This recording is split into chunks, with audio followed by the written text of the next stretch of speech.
Good morning बेटा। मैं आशा करती हूँ कि आप सभी बच्चे अपने घर पर स्वस्थ होंगे। बच्चों, हमने अपना रक्षाबंधन का त्यौहार भी अच्छी तरह से मना लिया है और हम बहुत खुश हैं। तो बच्चों, आज हम अपना पाठ 7 टिप टिपुआ पढ़ेंगे। तो शुरू करते हैं बेटा हम अपना पाठ टिप टिपुआ। एक थी बुढ़िया, उसका एक पोता था। पोता रोज़ रात में सोने से पहले दादी से कहानी सुनता। दादी रोज़ उसे तरह तरह की कहानियाँ सुनाती। एक दिन मूसलाधार बारिश हुई। ऐसी बारिश पहले कभी नहीं हुई थी। सारा गांव बारिश से परेशान था। बुढ़िया की झोपड़ी में पानी जगह जगह से टपक रहा था। Tip tip tip tip. इस बात से बेखबर पोता दादी की गोद में लेटा कहानी सुनने के लिए मचल रहा था।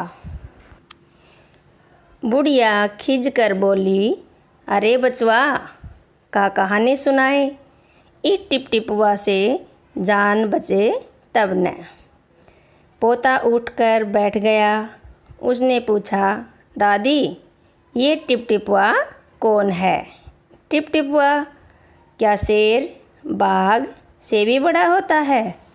दादी छत से टपकते हुए पानी की तरफ देखकर बोली, हाँ बचवा, न शेरवा के डर न बगवा के डर, डरता डर टिप टिपुआ के डर। संयोग से मुसीबत का मारा एक बाघ बारिश से बचने के लिए झोंपड़ी के पीछे बैठा था।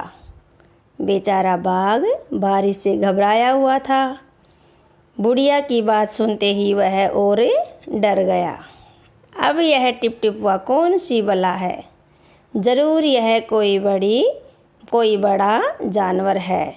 तभी तो बुढ़िया शेर बाघ से ज़्यादा टिप टिपुआ से डरती है। इससे पहले कि बाहर आकर वह मुझ पर हमला करे, मुझे ही यहाँ से भाग जाना चाहिए। बाघ ने ऐसा सोचा और झटपट वहाँ से दुम दबाकर भाग चला। उसी गांव में एक धोबी रहता था। वह भी बारिश से परेशान था। आज सुबह से उसका गधा गायब था। सारा दिन वह बारिश में भीगता रहा और जगह जगह गधे को ढूंढता रहा, लेकिन वह कहीं नहीं मिला। धोबी की पत्नी बोली, जाकर गांव के पंडित जी से क्यों नहीं पूछते? वे बड़े ज्ञानी हैं। आगे पीछे सबके हाल ही उन्हें खबर रहती है। पत्नी की बात धोबी को जच गई। अपना मोटा लठ उठाकर वह पंडित जी के घर की तरफ चल पड़ा। उसने देखा कि पंडित जी का घर में जमा बारिश का पानी उलीच उलीच कर फेंक रहे थे। धोबी ने बेसब्री से पूछा, महाराज, मेरा गधा सुबह से नहीं मिल रहा है। ज़रा पोथी बाँच कर बताइए तो वह कहाँ है? सुबह से पानी उलीचते उलीचते पंडित जी थक गए थे। धोबी की बात सुनी तो झुंझला पड़े और बोले, मेरी पोथी में तेरे गधे का पता ठिकाना लिखा है क्या, जो आ गया पूछने? अरे जाकर ढूंढ उसे किसी गड्ढे पोखर में। और पंडित जी लगे फिर अपनी झोपड़ी से पानी उलीचने। धोबी वहाँ से चल दिया। चलते चलते वह एक तालाब के पास पहुँचा। तालाब के किनारे ऊंची ऊंची घास उग रही थी। धोबी घास में गधे को ढूंढने लगा। किस्मत का मारा बेचारा बाघ टिप टिपुआ के डर से वही घास में छिपा बैठा था। धोबी को लगा कि बाघ ही उसका गधा है।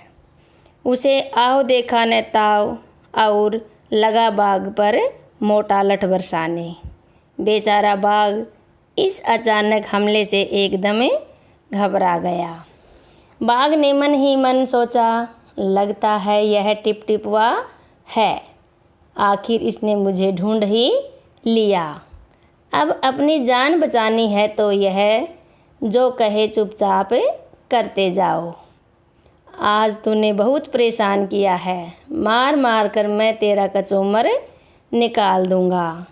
ऐसा कहकर धोबी ने बाघ का कान पकड़ा और उसे खींचता हुआ घर की तरफ चल दिया। बाघ बिना चूं चपड़ किए भीगी बिल्ली बना धोबी के पीछे पीछे चल दिया। घर पहुंचकर धोबी ने बाघ को खूंटे से बांध दिया और सो गया। सुबह जब गांव वालों ने धोबी के घर के बाहर खूंटे से एक बाघ को देखा तो उनकी आंखें खुली की खुली रह गई। तो बच्चों, ये था हमारा पाठ 7 टिपटिपवा। टिपटिपवा यानी कि तेज़ बारिश से टपकने वाला पानी, जो दादी पोता भी हैरान थे और बाघ भी हैरान था। बाघ भी डर रहा था टिपटिपवा से और गांव में रहने वाला धोबी भी परेशान था और पंडित जी भी बहुत परेशान था पानी से। ये था बेटा हमारा पाठ 7 जो हमने पढ़ लिया है। मुझे आशा है कि आपको अच्छी तरह से समझ आ गया होगा। आप ये पाठ दोबारा अपने घर पर अच्छी तरह से मम्मी पापा के पास बैठकर पढ़ लेना। ओके बेटा, हैव ए नाइस डे।